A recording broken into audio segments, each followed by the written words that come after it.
last time, yeah, we finished the model hierarchy of the new members or who joined just now. Did you have any questions or remarks for that?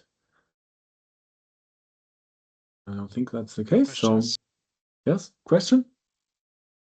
I said no questions. Okay, great. So yeah, data exchange pipeline is very important. So we want to go into pipeline setups for our assets. You know? So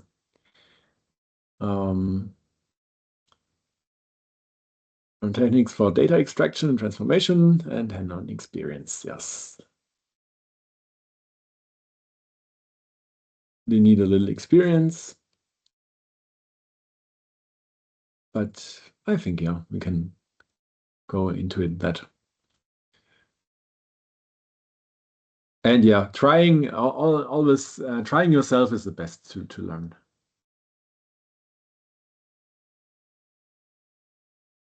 Establishness, basic data extraction, quality, yeah, functional data as a pipeline.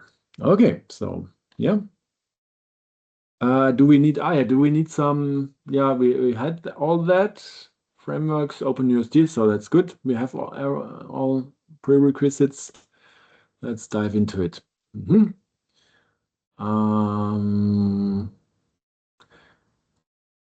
First, download the content. Yes, we need that. I think I also haven't extracted it yet. Did I? Data exchange. So we extracted into our USD root.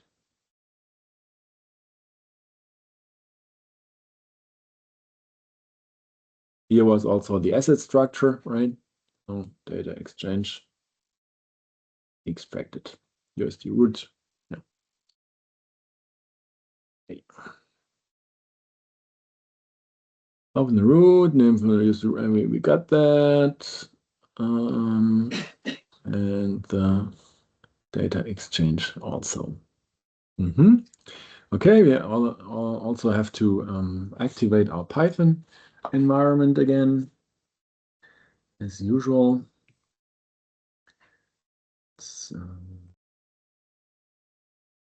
I open that folder, USD root first.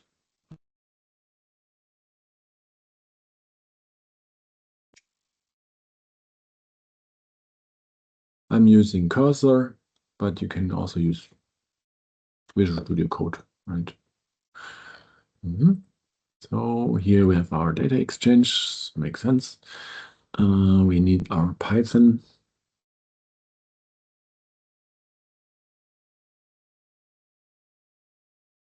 And activate script, sorry.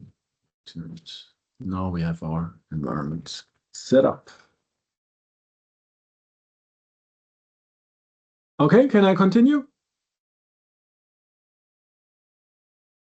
Good. You find what it is, yeah? How to convert. I can also then show you a converter as well. Yeah. Or then the anatomy of a converter in Python and the challenges. I think there was also like in the that was also relevant for the certification, right?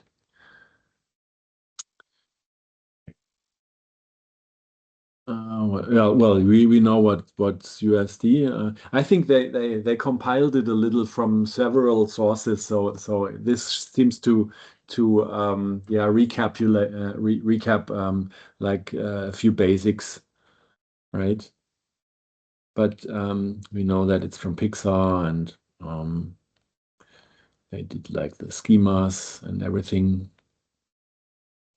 Can extend it. And what do we mean by data exchange? Yeah.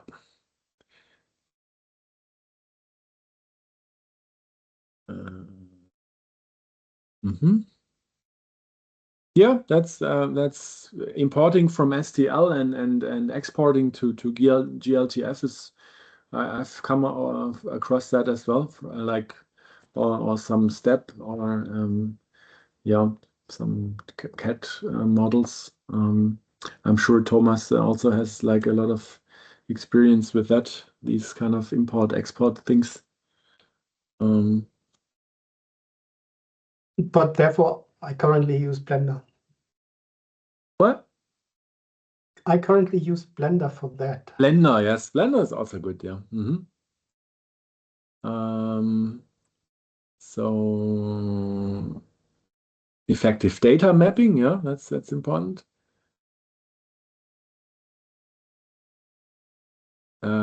Yeah, they talk about neural nerve fields. That's kind of a special rendering way of with neural representations. This rise and yeah. So yeah, always have a good sense of what's makes sense and what doesn't. Yeah, I think that's a thing. Exporter, importer, converter, file format plugin. Okay. Yeah, for common implementations, we import things, we do export things. We have standalone converters and plugins. I haven't used the plugins a lot, so but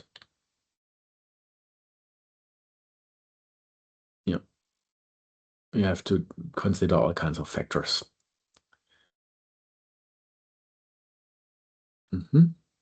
I mean, yeah, that's basic import and export. Everybody has used that, right? So, well, yeah, we can use standalone converters as well. I mean, yeah, file format plugins. Yeah, that's for example, and you can even reference OBJs, for example, in USD. Also GLTF, that's no problem. It reads it for Omniverse.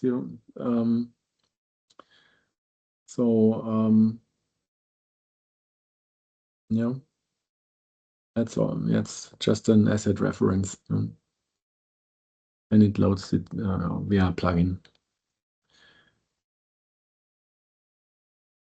Challenges. Suitable for a wide range of application. Yeah, the features and make the challenges of data exchange very apparent. Yes, it's lossy. Yeah, you normally lose some information. Not everybody needs everything. Also very common. CAD applications don't need animation data. Yeah, mostly. And the content structure, if you have exported, for example, a MicroStation file to anything else, you like have a lot of like flat structure without any practical usability from my point of view. Yeah. Can I ask a quick question? Sure. When we export or when we get step data, like for instance from Inventor, do we always get the correct hierarchy, or do we have to toggle some, müssen wir irgendwelche Häkchen setzen? That depends. Step is pretty like standardized from the format, but the hierarchy is like I think we can let me see if we have a quick step import for to give you an idea. I think that would be interesting as well. One quick second question then. If I don't get the proper hierarchy, I can still ask for like a JSON file or an XML file to get the hierarchy and then rebuild it, right? Yeah, actually, that's something that's covered here. How to actually convert or write these converters. So without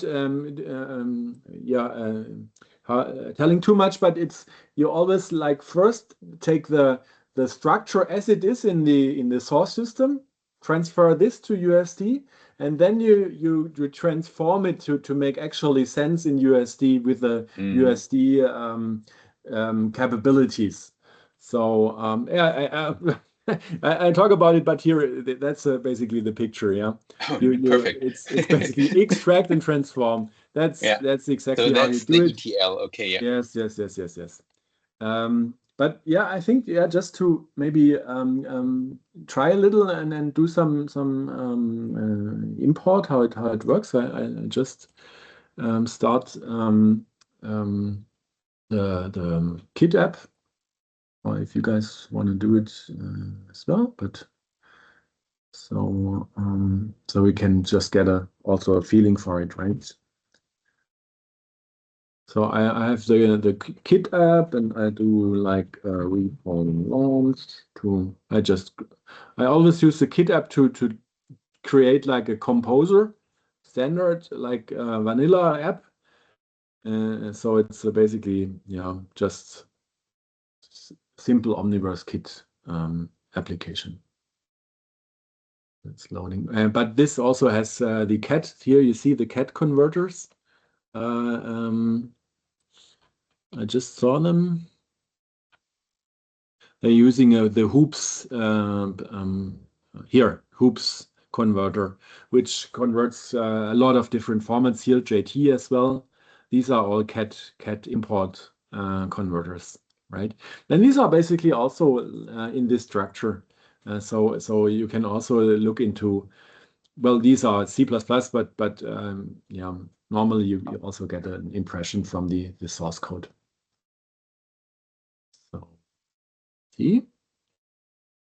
And is it okay? Should I like go and import something, or do you think it's like, yeah? Yeah. So there is already here an import menu item. And let's look here, the supported file types. You see what it actually can import. So here we have just like the normal kind of types, and for cat types there is like this cat converter. It's actually it's strange. How do you? It's already. Let's maybe activate it again. I didn't see that. Yeah, here we got it. Converter.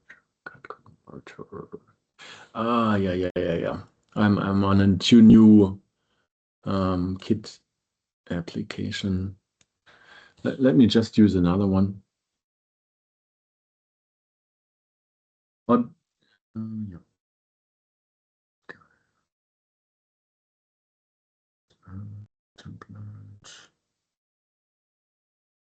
That should be. Which one do I have? I'd have too many different versions here. It should be actually this. Yeah. I think.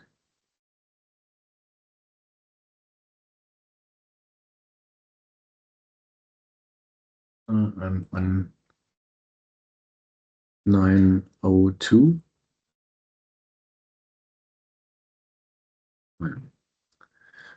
So yeah. But that's the thing. You can always get the newest version by just doing a Git update. But yeah, let's maybe work that in the background and come back to it when it's done. I propose.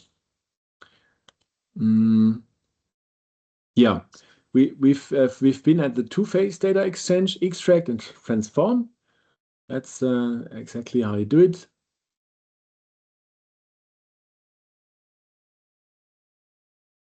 First you extract everything and then you transform it. Yeah.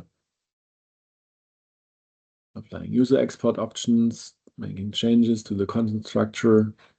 I just started again. See. Yeah. And that's also interesting. There's a dedicated SDK for that. If you just do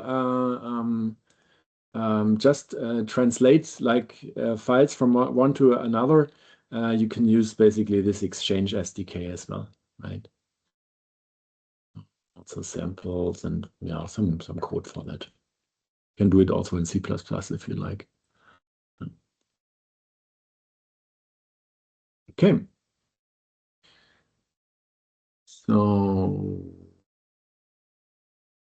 I'll give it a try with the composer just before we go into the anatomy of the converter. Now it has restarted to give you an idea. EPA tools, you know.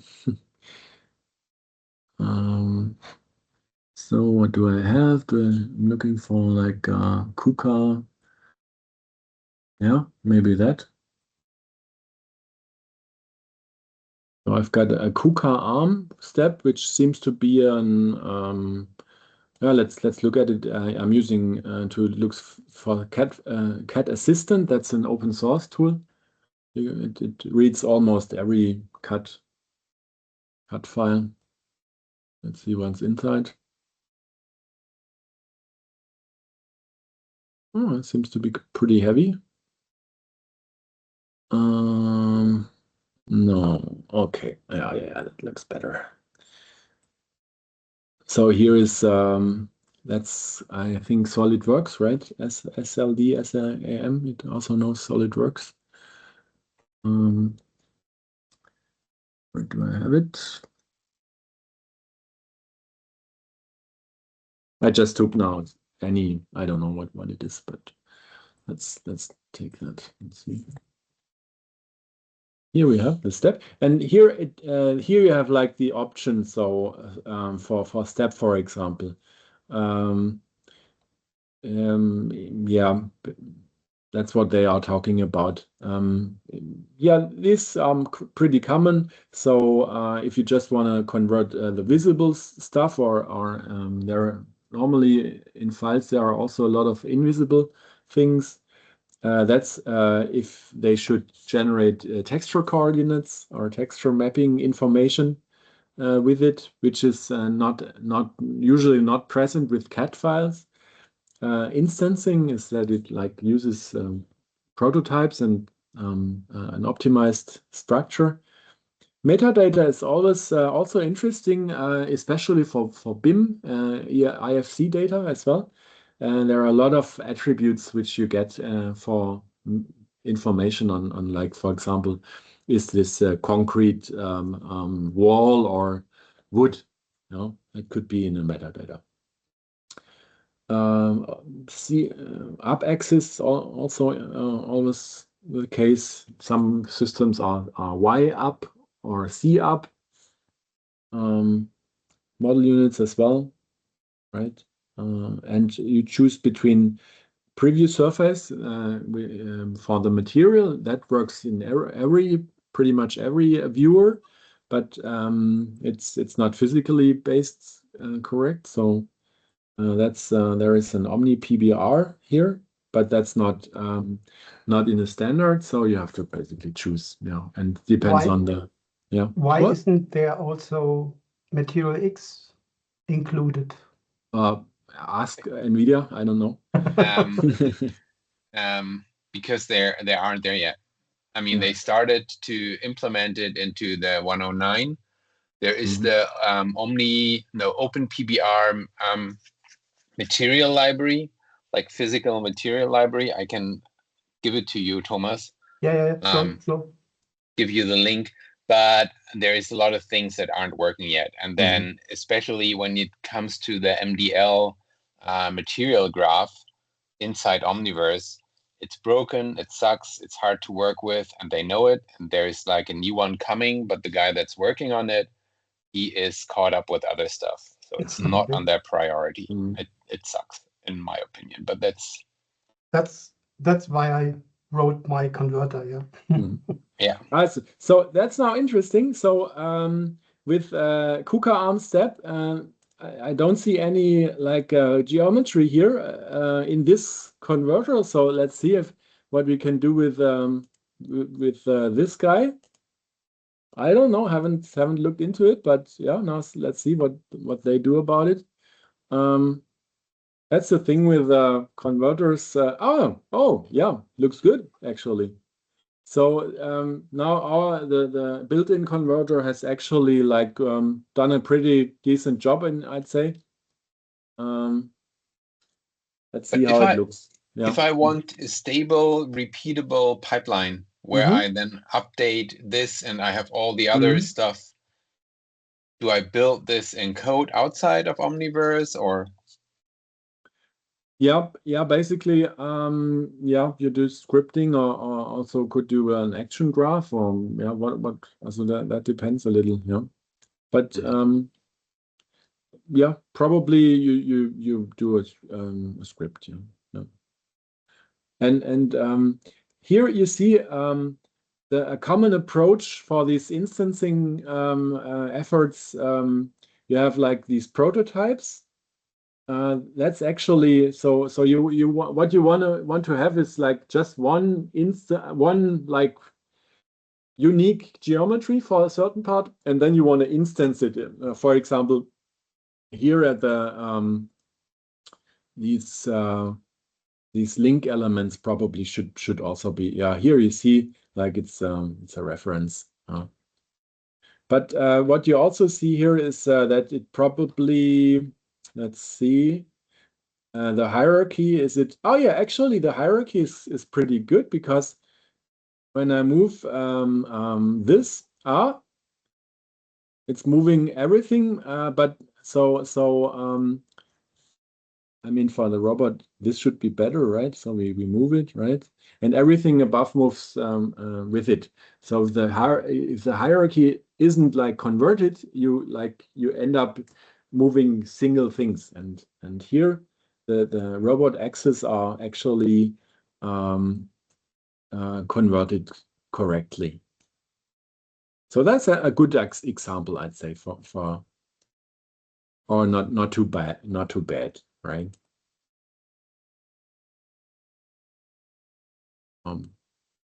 Yeah, but well, mostly.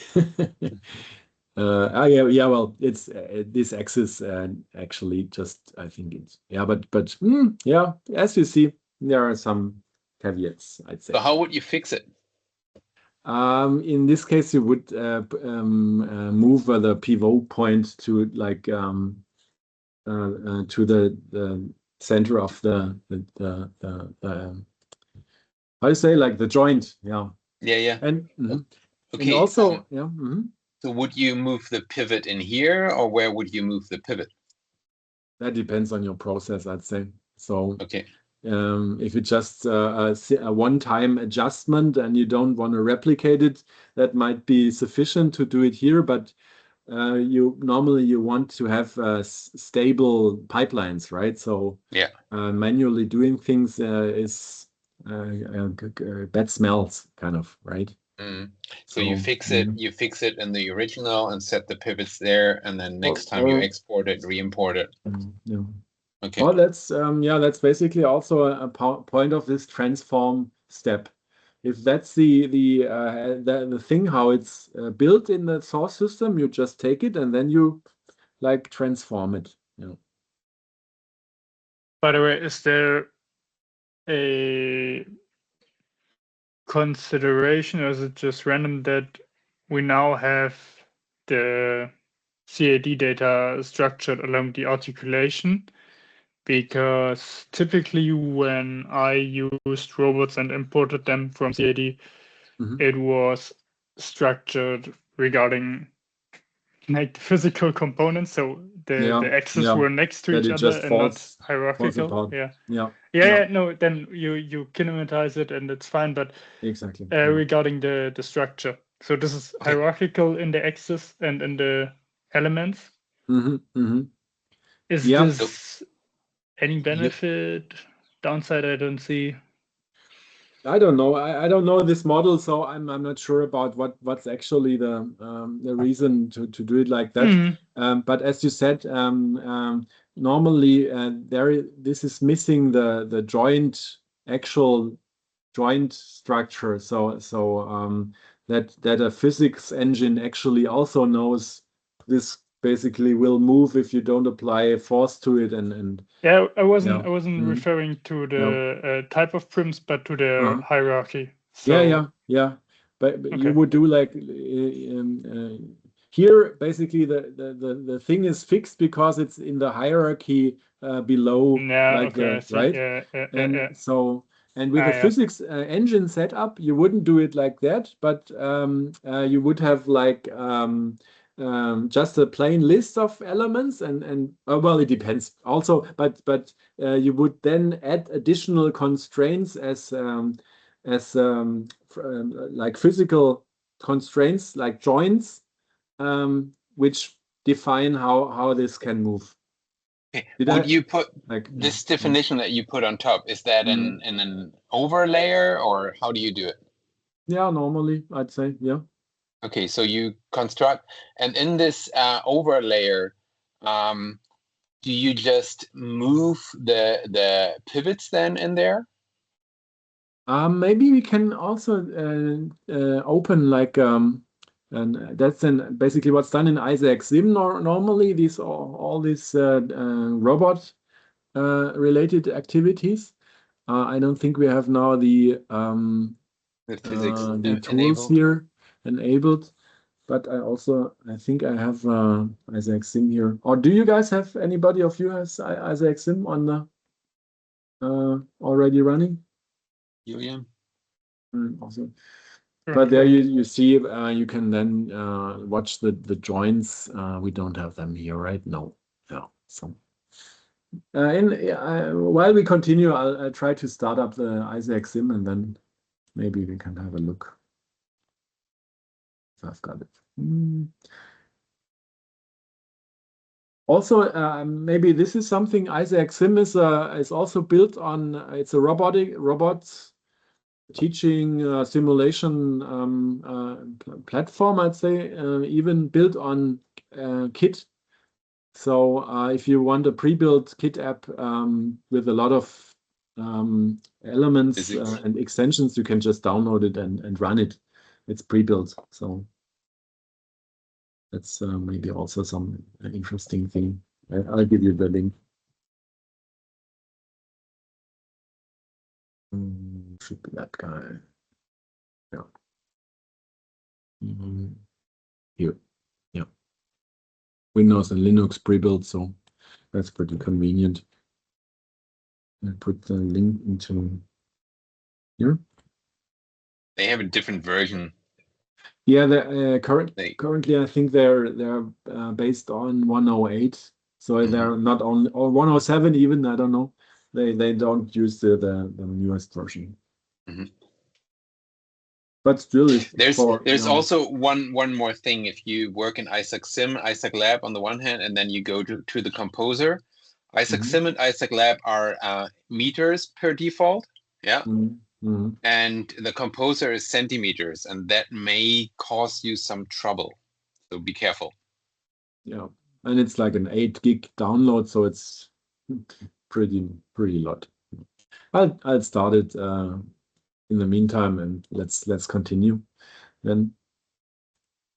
And to confuse us even more, USD has a default of a decimeter, 10 centimeters. Freak, man. Yeah, so always make sure to have like there's this metadata units in meters, I think, right? In header. And you need to manually set it or check it with your layers. Yes. Because it won't automatically translate. Right. Lovely. Okay, so I think let's start with the anatomy of a converter then. What do we do? The time, widget to USD in the data exchange folder. Next, add some boilerplate code to help to get you started. The following code is starting point for coding different parts of the converter. When you write your own converter, this structure isn't necessary. Okay. What's happening here? It's using async. Let's see if we have that. Async, that's a library for reading like different formats. Well, yeah, it's basically boilerplate. Yeah, let's copy that. And in the data exchange folder. So let's go to the data exchange folder.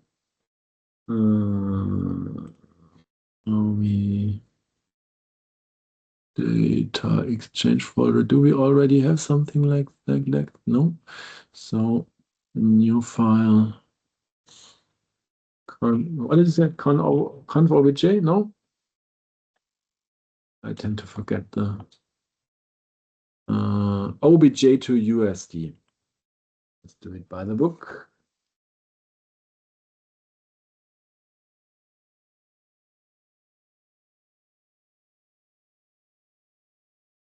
There we go.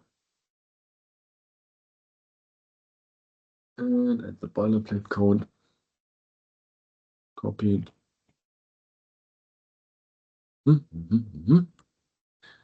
Yeah, well, let's see what happens. Tutorial file is asm. Yeah, that's an open asset import library, right?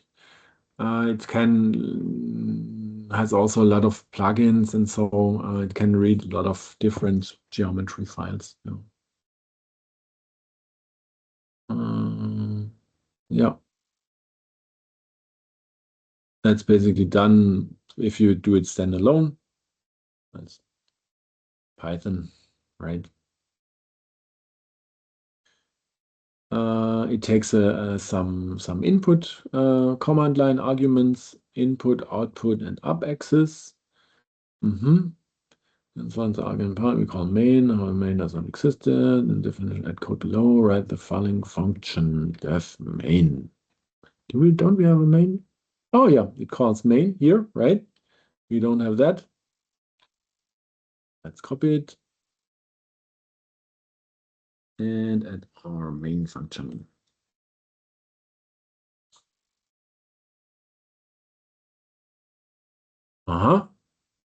It already complains there is some extract and transform, though, so they build basically these stages, right? I guess we have to define that as well. Yeah. So what is happening? As it says, it reads the OBJ file here probably in the extract and gives you a USD chain stage, just plainly transformed, extracted, and then there is this transform step. Yeah, looks like it. And let's see what happens. So this is extract. What does it do? So it imports that OBJ file using asm, this library, right? And that's probably an asm structure scene, which gives you access to this imported file. Yeah, makes sense. And then we just do a new stage. Let's copy that as well.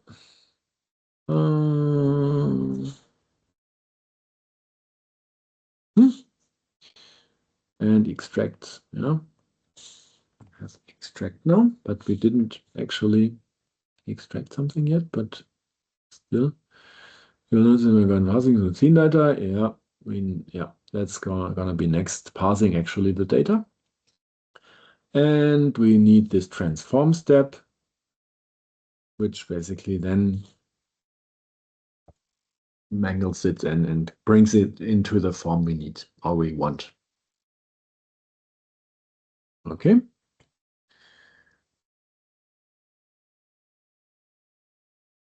Transform looks good. So this, we have transform, we have extract, we have main. I think now we should be almost complete to try it. So what would you expect to happen? Nothing, basically, just the structure. So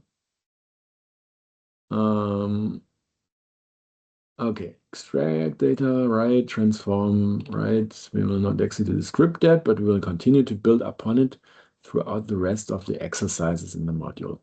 Yeah, makes sense? Well, yeah, we just copied the code, so this is no should be straight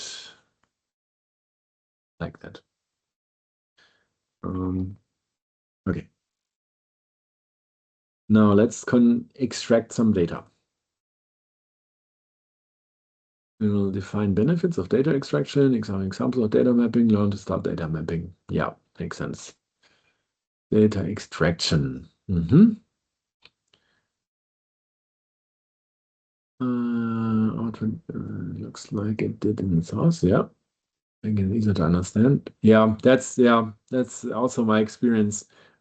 If you do this, like you read the source file and transform it already to the target USD structure, you start fast first, but then you get a little confused, or it's not like you don't know the source format and so on. You have to look into the source file again, and so it's good to transform just the structure you have from this source format. Yeah, that's what they say here.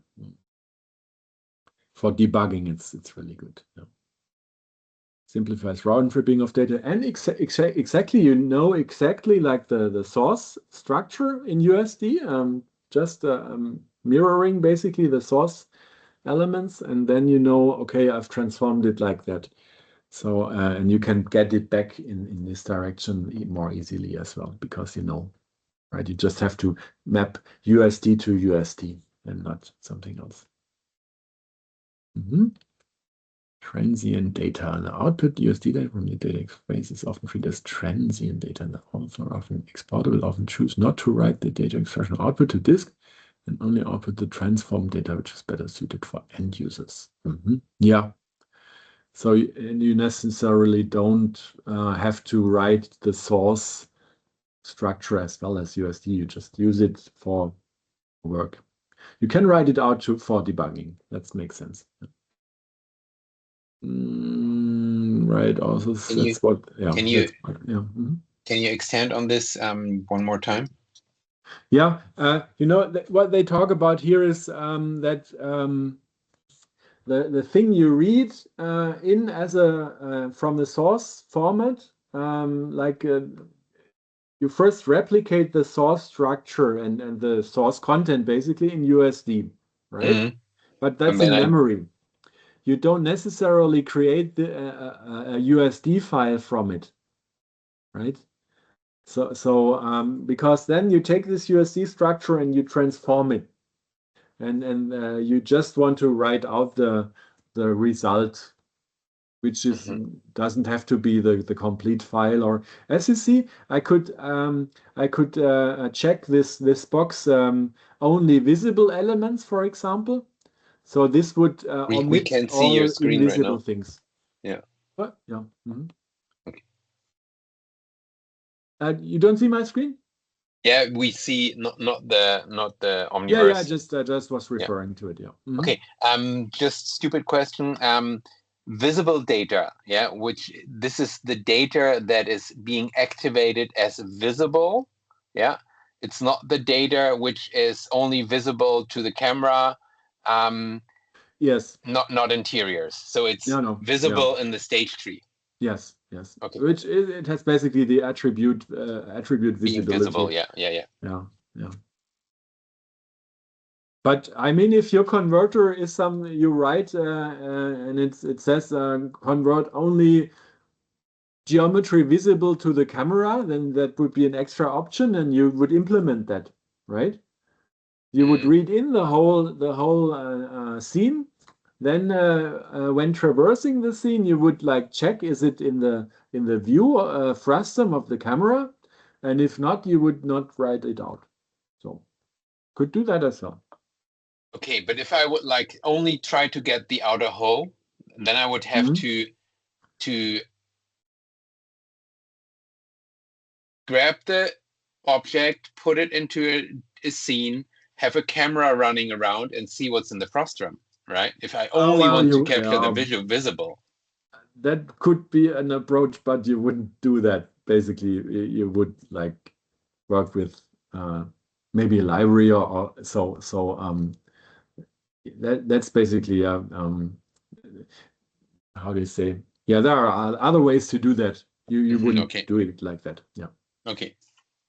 But yeah, still, if it works for you, I want smart solutions. I want smart solutions, and my ideas may not be the smartest.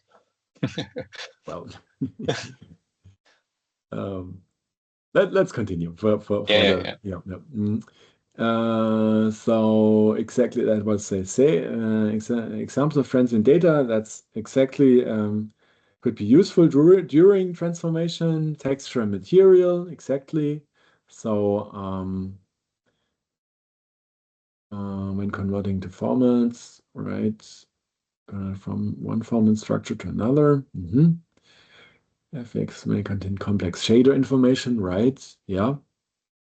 Yeah, so some target formats just don't support the elements of the source format. Sure. If you do 3D printing and you convert to STL, you don't have any like shading or something like that, right? You just have triangles. Yeah. So metadata, sure, yeah. That's also transient meta from tagging them to retain. But yeah, you can also see what should be used. Level of detail conversion. OpenUSD, target output. Yeah, that's actually a thing. OpenUSD doesn't support out of the box level of detail. That's a shortcoming often mentioned by game engines, which rely on that. In the media measure, persistent disk, right? Yeah. Right. You can, basically you can do whatever you want since it's USD. Yeah. Conceptual data mapping. Okay.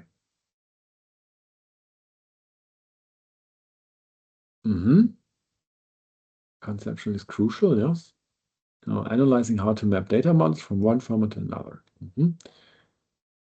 This will make for easy extraction and schema gaps. Yeah. Can I ask a question, Michael? Sure. Michael, I think that's the crucial step because you're basically now matching ontology to ontology because that's what's basically you end up with. Yes. Because in order to make a direct link between semantics, you have this, you lay the foundation for a successful project or you're going downhill. Yes. Yeah, so this whole section is very important in order to get working workflows. Yes. Okay. I can't stress it. Yeah. Okay, understood. Thank you. Can you drill a bit deeper in this one because I think that's extremely exciting. Yeah, and also there is a whole blueprint of NVIDIA how to do this kind of also in the organization these transformation efforts. Yeah, I'll look. Maybe it's here as well, but yeah.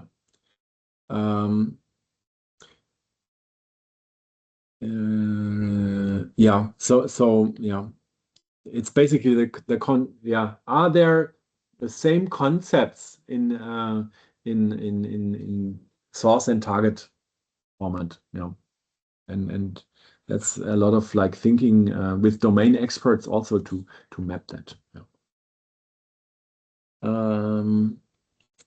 So when source formats have compound or group data types like struct records or grouped fields, you can work with the namespace prefixed attributes to actually determine from which domain things are originated. Maybe there is also an example I can show you. This is now, it's Isaac Sim. Let's first just open a file to. I hope it had some SD.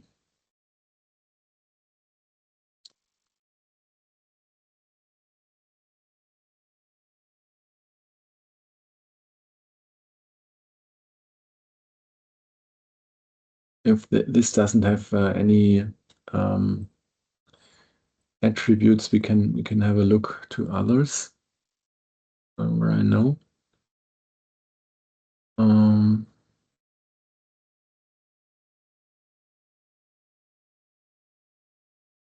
So for this, we always look into the raw USD properties, but here I don't see any. Let me show you another example with an IFC conversion. So there are a lot of different attributes.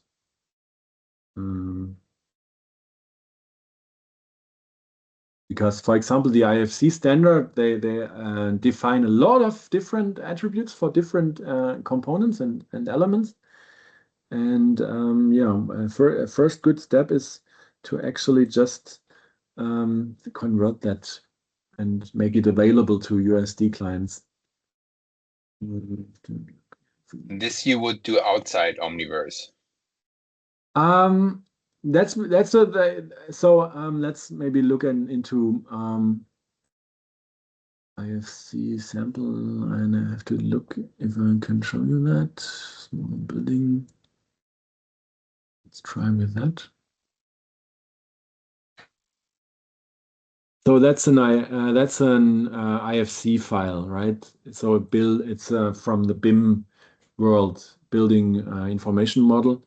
And here you see there, for example, here IFC story. That's a domain object which says you're actually a story. That's like ein Stockwerk. Yeah. What else do they have? Stories. Yeah, here, for example, IFC wall. That's a wall inside. Yeah, and I hope there are also like let's assembly property, the metadata. Yeah, see, so there is lots of metadata attached to that. And here, for example, this is a wall, but this is actually an IFC wall standard case. And it has this area, and it has this volume, and it has like a layer name, and a material, and an internal ID. So you see, there is lots of interesting data, which we can also then use in our cases. If you use that and convert it to your USD for setting up processes or simulations. All these things, right? So let's, I hope we have here the importer as well for IFC. I'm not sure actually, but let's try. Where did I get it? Here. That.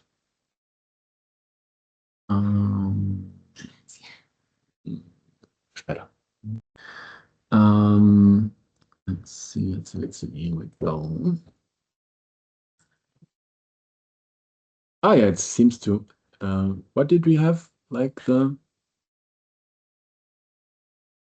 smaller building, IFC2X3. Okay, smaller building. I see that guy, right? Yeah. I see it. So here we have, what do we have? And here we have convert metadata. So let's see what we get out of it. Also here, interesting tessellation is also a thing if we have like solid elements which are not triangulated yet. This is an interesting option to have a very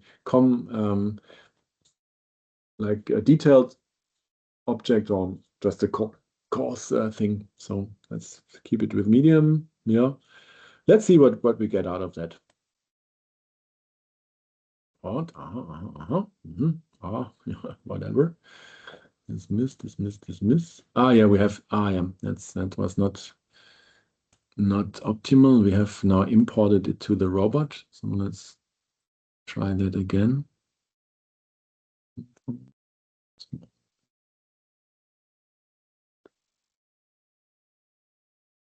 What does it do? No. Let's open the pause. Yeah, it didn't convert it. What happens? Ah, yeah. I probably can't write to this let's copy it to somewhere else and then retry. Let's do eval. Let's maybe try that guy. Data is all good.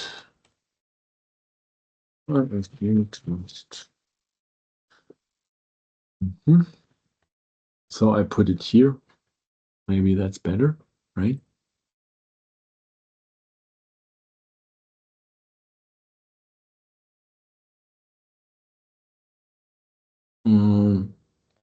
Yeah, let's stay with that.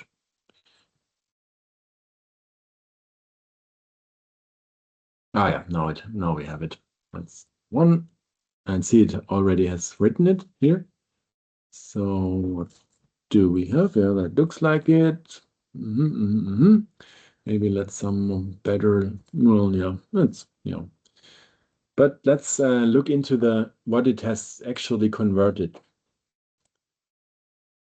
So we have the structure, right? We have the types. It's a column. And do we also have like some raw data? Not here. Not here as well. What about that? No. What about that? No. So I would have expected now that to have some of our metadata as well.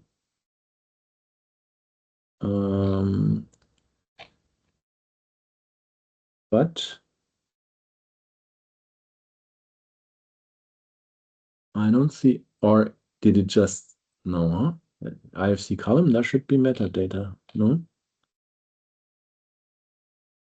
Ah, yeah, here we have metadata, but, well, yeah, that's see, but that's how you actually structure these metadata with this double points, right? I say, yeah, well, and here you see it's from the converter metadata.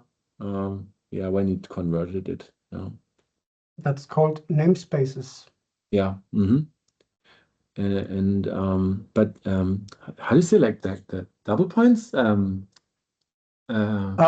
Columns. Columns. No? Columns. Columns. That's what I was looking for. Yeah, but normally I would have expected here also to see the actual IFC, these kind of metadata.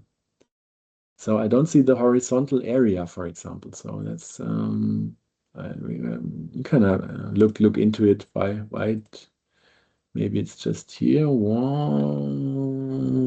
Or do you see any? No. Layer thickness, global ID. The importer seems to not properly handle the Unicode characters. Ah, yeah, that might also be, yeah. But yeah, so here, welcome to the reality of converters. You always have something which is not converted or not read correctly or all these kind of things. So now with your with what we learn here, we can write better converters, right? So yeah, that's just to give you an idea on the converters. I hope it was not too much other things, but to have a feeling, I think it's good to look a little aside, right? Michi, one last question. If I have metadata like a unique ID, which normally is not being written into Omniverse, I add it as an extra attribute, right? Yeah. Okay.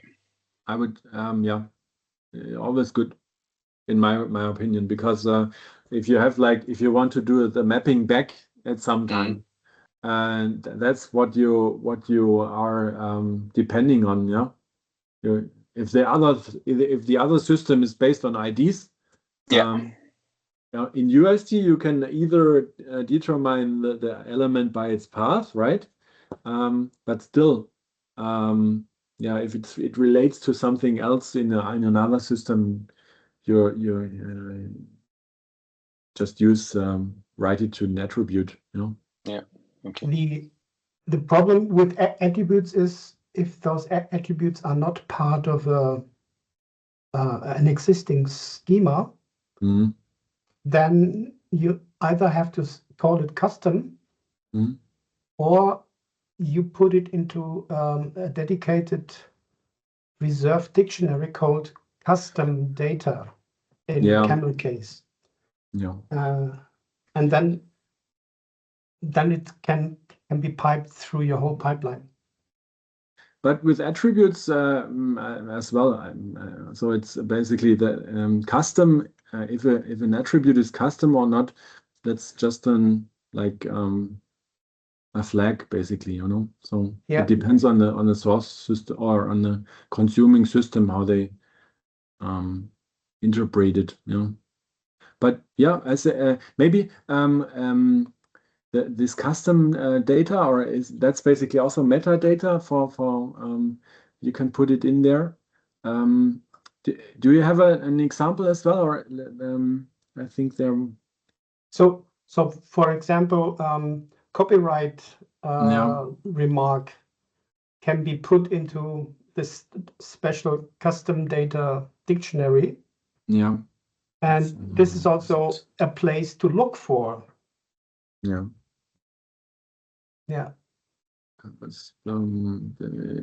It was like in some custom data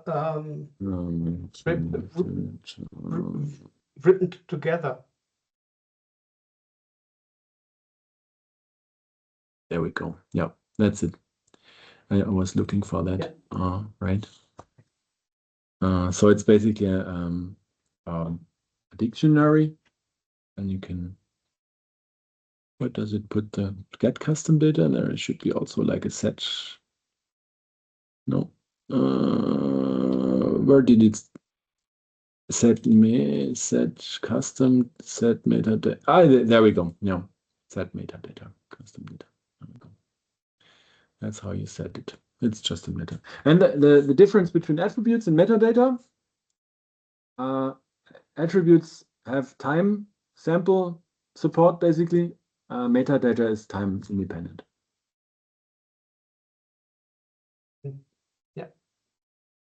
Right differentiation. So time flies. We're already over the hour, right? So I'd say we continue next time. Very important topic. Also, if you a lot of people with certification will go into this area and write pipelines and converters and these kind of things. So good to also do some exercise on that. So Dankeschön. Schönes Wochenende. Happy weekend. Danke. Schönes Wochenende. Have a nice weekend. Tschüss. Bye. Bye. Thank you.